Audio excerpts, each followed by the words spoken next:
All right, welcome back to Custer and Wolfe, building a watch company. I'm RT. And I'm Tyler. And we've been building some really cool stuff in the last 2 weeks that we're going to tell you about today. We have the convert your watch process. We're going to talk about heirloom conversions, people sending us their family heirloom pocket watches to turn into wristwatches and everything that goes into that.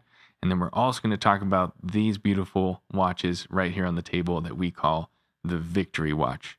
So stay tuned. About halfway through this episode, we get deep into the Victory Watch and how it's made. But regardless, welcome. Thank you. So we didn't have any questions specifically on the last video. And if you want to fix that, go to this episode or one of our previous episodes and put a question in the comments. We love starting with questions from the audience.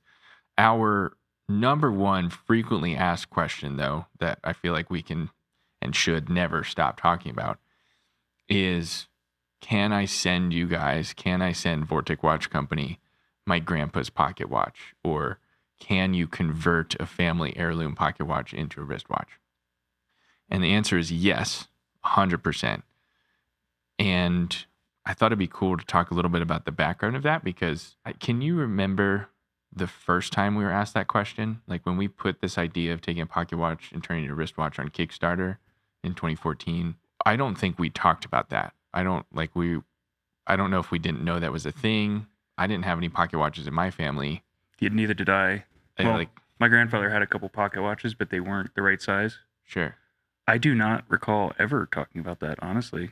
I think after we launched the Kickstarter, we had people reaching out and saying like, well, what if I have one? Mm-hmm. And we were like, oh shit, like that's a whole nother business. That's a great idea. That's a better idea than this whole thing. Yeah. At this point, fast forward, again, it hurts me every time I say this now. Fast forward 10 years, and if you Google convert your watch, you come right to Vortic Watch Company. If you Google how to open a pocket watch, you come right to one of these YouTube videos. We are not the only company that can take a pocket watch, turn into a wristwatch, but that's what we do. That's the epitome of what the American Artisan Series is. And so we haven't done a whole lot of that for the last couple of years as we've been moving into this building and kind of getting settled in and all that stuff. But last week we opened the floodgates and people are sending pocket watches to us left and right. So you've been working on how to set up the systems and the processes for making sure that we have all the right cases. And I've been working with the team on trying to make sure we have systems to service those customers and make sure they have all their questions answered and all that stuff. And I've been doing those Zoom calls with customers, and I've had a couple people now like bring their pocket watch to the Zoom call and like open it, and I help them open it on the call, and we like bring up the watch builder on our website and like design a watch live. And it's so fun for a number of reasons, but also because it's a family heirloom. Like it means so much to them. So, and that's also the challenge too, right? Right. I mean, there's a reason that we didn't do it at first, right? It's more difficult. It's a one-on-one process. You have to go through that process of communicating with the customer, and we allow them to choose all of the options for the watch, the finishes, the crown, the hardware. So it takes a lot more of our time, first of all. And then normally we're taking the best pocket watches that we can find even before we restore them. Mm-hmm. So there's just a big difference in repairing a completely broken watch, which many of these heirloom watches are, and simply servicing and restoring a watch that's already in pretty good condition. Totally. So a lot of times that can get complicated and take a really long time, and it's just, there's nothing we can do about that. It's just gonna take longer. But I mean, like we were just saying, when somebody asked about that initially, both of us saw the potential. It's just very difficult to do, so we've tried to kind of stay away from it. But to me, it's the best story we have to tell. Yep. I mean, it's emotional. We actually know the history of the watch, which, we can guess at a lot of these watches based on their age, but we don't know the person that carried it. Right. Where he worked, what he did with his life. So yeah, and the stories we get from these customers, whether it's their grandpa's watch, their grandma's watch, their great grandparents' watch. Sometimes they just don't know. Their parents gave it to them because they told their parents about us and what we do. It's really cool when we get that. And those customers, I mean, I don't know, we've probably done a couple hundred conversions like that. Mm-hmm. And those are our best customers. They wear the watch all day. They talk about it. They tell everyone because it's like it's a family heirloom in there. You know, it has so much value. But the reason that we're talking about that today is not only because we, like I said, we opened the floodgates, and if you want to send us a family heirloom pocket watch, literally just Google search "convert your watch." Helps us with SEO because it comes right to us. So just do that, or find "convert your watch" on the top of our website, vorticwatches.com, and let us know, and we'll start a conversation. We'll get that going. But in order for me to say that, you have to have the manufacturing done to be able to say, like, okay, if I get a Waltham from Boston, if I get a Elgin from Chicago, if I get a Rockford, if I get a Hamilton, those are all slightly different. So you have to figure out, and you've been figuring out, all the different case sizes and options and all that stuff for the last couple of weeks, right? Yeah, that's the other huge hurdle, because just like we're picking the best movements before we restore them, we're also picking movements that we've done before. Yep. We're not going out of our way to choose movements that are going to require more work for us. Yep. Which is a lot of times the case with heirloom watches. We're seeing something we've never seen before, or it's not as well suited, or it is made in Switzerland, or it is a replica watch, or we need to now make a new stem. We need to make a new insert. We need to customize the case. We're now having meetings with both watchmakers and me to figure out how exactly we're going to accomplish this. Yep. So it's really, you're not paying for a watch, you're paying for a service. Right. I think in turn you get a full experience. Oh, yeah. You get more than just a watch, and we give more than just a watch. And I think that's why those customers are our best customers, because we spend a lot more time with them. Yes. Yeah. And it's worth it. It's absolutely worth it. One of my friends said there's a difference between a good, like a feel good decision and a good business decision. And if we were trying to make only good business decisions and like run a really well-oiled machine of a business, we wouldn't do custom stuff. And we talked about that a lot. And that's where Watch of the Day came from in 2020, because it was just like, okay, we got to make some really good business decisions to survive the pandemic and all that kind of stuff.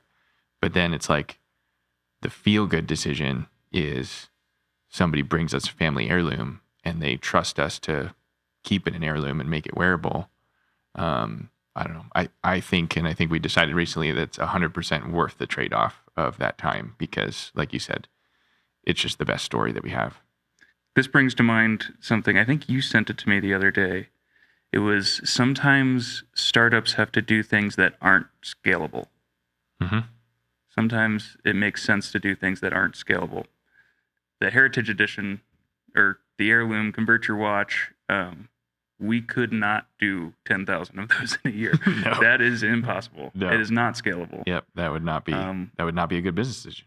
And I think that's also a change in how we're approaching this product too. We were kind of trying to add some automation and make it easier, in our minds, easier for the customer to get what they wanted. But we've actually backpedaled a little bit and are now trying to make it more of a personal experience, where we just say, this is a service, this is an experience. We should have somebody dedicated to this customer and taking them through every step personally. And we do now. And we'll introduce Thane, our new head of reintroduce. Yeah, Thane worked for us years ago, and we're welcoming him back to the company. But he is now the one that answers all of our emails and phone calls. So if you email us at info@vorticwatches.com or give us a call, Thane is head of all customer service now, and he is really excited to have these conversations with customers about their family heirlooms and all that kind of stuff. And that's his only job, is to serve the customers, which is, yeah, like I said, I think it's a really good happy medium between those two decisions. And yeah, if we had to choose something that's not scalable to do that makes sense for the business, restoring and preserving family heirlooms is just a no-brainer. Like it's amazing. It's so cool. So anyway, convert your watch process is back. You're wrapping that stuff up now, and then the next couple weeks you're spending on mechanical and looking forward to all that kind of stuff. Yeah, just trying to have everything built out so as these heritage orders come in, we're able to get them taken care of more quickly. Yep, and serve those customers. And that's, most of them. It's funny how many people say like, "Hey, take your time. Like this has been in a drawer for 50 years, or my dad just gave it to me, and I don't know much about it, and so whatever you can do with it is just awesome." And yeah, like I said, those are just fun conversations. The other thing we've been working on, which if you've been watching this whole episode, you're like, what the heck is this on the table here? Is the Victory Watch. So Victory Watch is live. If you're watching this right now, then it already came out. You missed it. You might have missed it. These things are available now. We made this one first, and this is, if you've seen the other episodes, this is the smallest watch we've ever made in our Artisan series. This is 43 millimeters. And you use stainless steel for the case and crown and everything, right? We use steel for all of this, so you can see it's just a little bit different color and finish and stuff than titanium, and it is a little bit different weight profile. But this watch, this one says "Ask the man who owns one" on the dial. So this is a Packard dial made for the Packard car company back then, and this was the only one we found like it. And so this one is going to Rob Lance, our attorney, who defended us in the lawsuit, as a gift. And we made that, gave it to him already. So this one's already got a home. But these 5 are all for sale. And we have 2 that use a 21 jewel movement and 3 that use a 17 jewel movement. And yeah, the Victory Watch is, like we talked about before, is just something that we didn't make until it didn't make sense to make until the lawsuit was over. And now that the lawsuit is over, we can take any American pocket watch with any brand on it and turn it into a wristwatch. But specifically, we can take a Hamilton pocket watch and turn it into a wristwatch, and all of these say Hamilton right in the front, right? And that is now totally legal and okay, and we celebrate our victory over Hamilton in that lawsuit with what we call the Victory Watch. These are little 10-size Hamilton movements in there. Yeah, I remember this is probably 5, 6, even more than that years ago, just sitting in Seth's garage in Pennsylvania, sorting through pocket watch movements. And every time we came across one of these watches, it's like, we want to use these so bad. Will you please hold on to these for us? We can't yet. We will someday. And that day is today. Yeah. And these movements are just spectacular. Like the 21 jewel especially it's such a cool movement, and they're just smaller. So we can make a 43 millimeter watch, which we were joking about before we hit record. Like we're actually making a watch that people will consider a normal size now. So for those that have been waiting for a smaller watch, there it is. It's also cool. It's our first watch that came off the 5-axis machine. I think the engraving looks spectacular on the back with our new laser, and it's got a little flag on it. Yeah, it makes me happy. Yeah, we put a little American flag on the back there. Yeah, it represents where we're going. Yep. Yeah, so we decided to make them all, this first batch, look fairly similar. So we're going to sell just the 2 21 jewel movements together, and then we have 3 of the 17 jewel movements. So we'll just have 5 for sale. And the only way to get them is vorticwatches.com/victory. And there's a little waiting list there. So you put your name and your email on that list, and only the people on that list will have access to purchase these. They won't be like publicly available. And there's some intentionality behind that. One is there's only 5. So we want to make sure that the people that really want them get them. And 2 is that we want to thank the customers like you. If you're watching this and you followed us and supported us through the 6-year legal battle that was Hamilton v. Vortic, and you want to continue to support us and have a watch that really celebrates that victory, we want to make sure you get one first. So this is a huge thank you to everyone that supported us. We wouldn't have survived a lawsuit if we weren't selling watches along the way. So, and really, it's a victory for your wrist. Victory on the wrist. Victory in New York.